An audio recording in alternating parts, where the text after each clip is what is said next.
Hoje eu vou te fazer algumas perguntas sobre a sua vida sentimental. Você já teve dor do amor? Tem medo de ficar sozinha ou de ser traída? Medo da rejeição ou do abandono? Já se percebeu pulando de um relacionamento para o outro só para não ficar sozinha com a tua própria companhia? Se você respondeu sim, acredito que esse tema vai ser interessante para você. Hoje nós vamos conversar sobre algumas disfunções emocionais, a dependência emocional e a antidependência emocional. Meu nome é Laís Vaz, eu sou psicóloga e hoje nós vamos bater esse papo.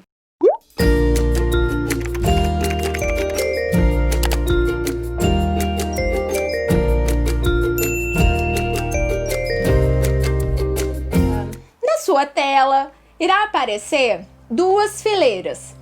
Na primeira delas, você vai ver as características de um dependente emocional.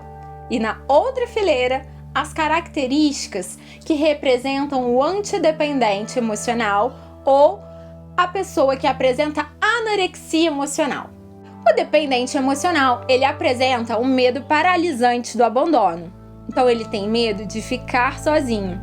Ele se aproxima além da conta das pessoas só para não vivenciar a sua solitude. Essa solitude traz para ele muito sofrimento. Ele não consegue ficar bem sozinho. Acredita que precisa estar sempre com alguém para estar feliz. Essa pessoa vê o relacionamento como um porto seguro. Então, quando ele está dentro de uma relação, ele sente como se ele estivesse dentro da barriga da mãe, de tão seguro e confortável que esse lugar representa para ele.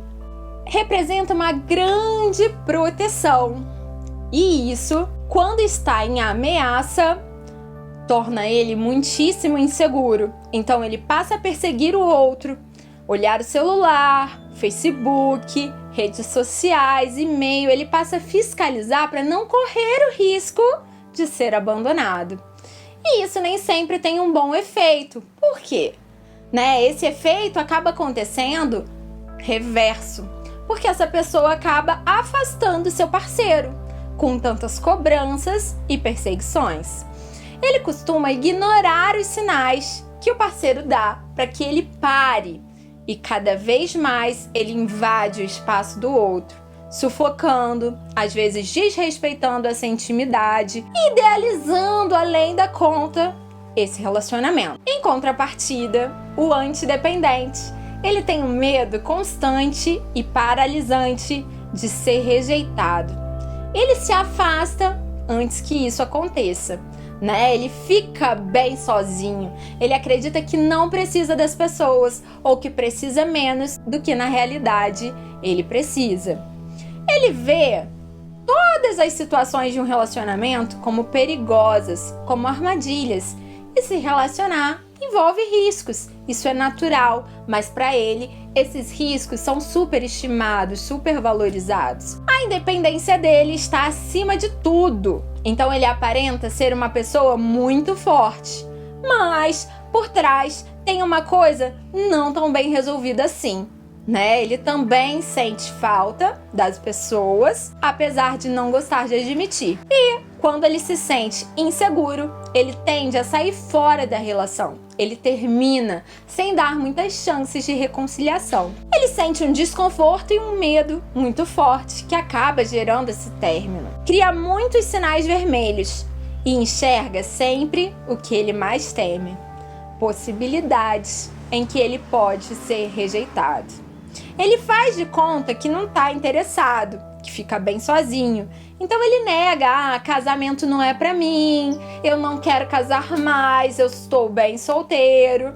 Mas no fim das contas, ele também sente necessidade de acompanhamento, ele também sente falta de relacionamento.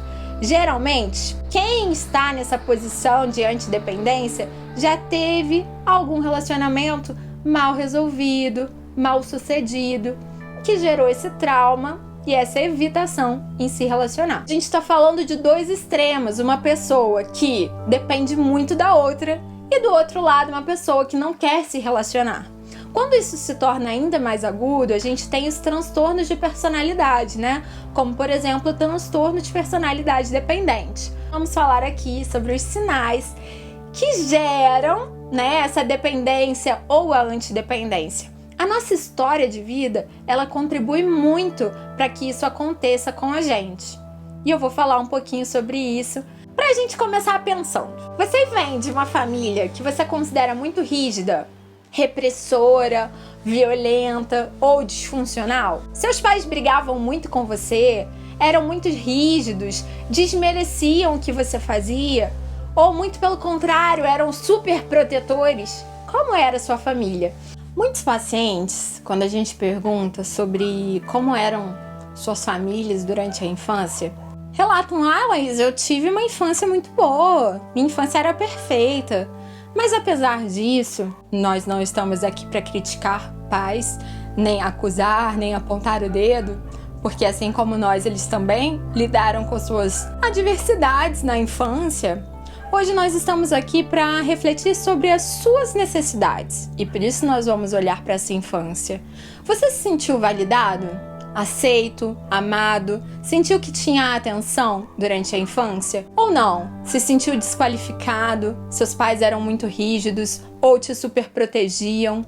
Tudo isso gera na gente sensações e criam comportamentos compensatórios. Por exemplo, uma família que superprotege gera numa criança a sensação de que ela não é capaz. Uma família muito rígida gera a sensação de que ela precisa ser perfeita, que ela precisa dar conta para ser pelo menos boa. Então ela tende a se reforçar muito, né? Dar mais do que o necessário para atingir essa perfeição e com isso acaba tendo um padrão mais ansioso, por exemplo. Essas experiências e percepções muitas vezes são sutis e por isso é tão difícil a gente refletir sobre isso. E quando essa criança que vivenciou todos esses sentimentos difíceis nessa infância aparece, a gente, enquanto adulto, acaba apresentando comportamentos não tão funcionais. E por isso é tão importante cuidar dessa criança que ainda vive dentro da gente, desse período da infância, dessas nossas lembranças. Não é mudar as lembranças, mas ressignificá-las, para que a gente se sinta mais saudável, mais tranquilo e tenha relacionamentos mais equilibrados. Pais mais complicados, como por exemplo, com excesso de peso, mais rígidos, mais violentos ou compulsivos, e essa compulsividade pode ser com relação ao uso de drogas, compras, trabalho, geram nas crianças uma sensação de que elas são culpadas. Elas não têm uma maturidade para elaborar esses comportamentos dos pais. Então logo elas trazem para si. Elas pensam: os meus pais são complicados porque eu fiz tal coisa. Eles têm problemas porque eu tenho um problema ou eu sou o problema dessa família. E aí isso acaba gerando, né, problemas ainda maiores para essa pessoinha, né? Ela acaba crescendo, se sentindo como alvo desse problema, com dúvidas sobre o seu valor, sobre o seu merecimento, de coisas boas ou de uma vida melhor. Ela às vezes pode duvidar das suas percepções. Não sei se vocês já conheceram pessoas que tudo elas precisam de uma confirmação externa. Isso tá bom mesmo? Você gostou mesmo? Realmente tá agradável? E essa criança que ficou emocionalmente imatura ou com traumas, ela continua dentro da gente se a gente não olha para ela com mais carinho, se a gente não acolhe, ressignifica essas situações. E aí ela aparece nos nossos relacionamentos com relação ao medo, da rejeição, do abandono e das demais coisas. É importante lembrar que os pais não são culpados de tudo isso. Eles deram o que eles puderam, porque provavelmente também tiveram uma infância difícil e complicada e não tinham para dar certas coisas que talvez você tenha precisado. Talvez eles também tenham tido uma história de vida difícil e nós não estamos aqui para culpá-los. Nós estamos aqui para melhorar a sua vida a partir de você. Hoje você não é mais uma criança. Hoje você é um adulto que tem total capacidade de suprir as suas necessidades. Não precisa de um outro que supra, nem precisa ter medo de estar num relacionamento e dividir com um outro essas necessidades. Uma pessoa que teve a sua evolução emocional sem ser trabalhada, ela cresce esperando do outro que ele supra. E essa pessoa acaba gerando para ela uma dependência emocional. Ela busca que alguém venha de fora a salvar, preencher essa carência, tampar esse buraco que ficou na sua infância. Mas acontece que ninguém tem essa capacidade de vir e tampar o nosso buraco e salvar a gente das nossas frustrações. Apenas nós mesmos.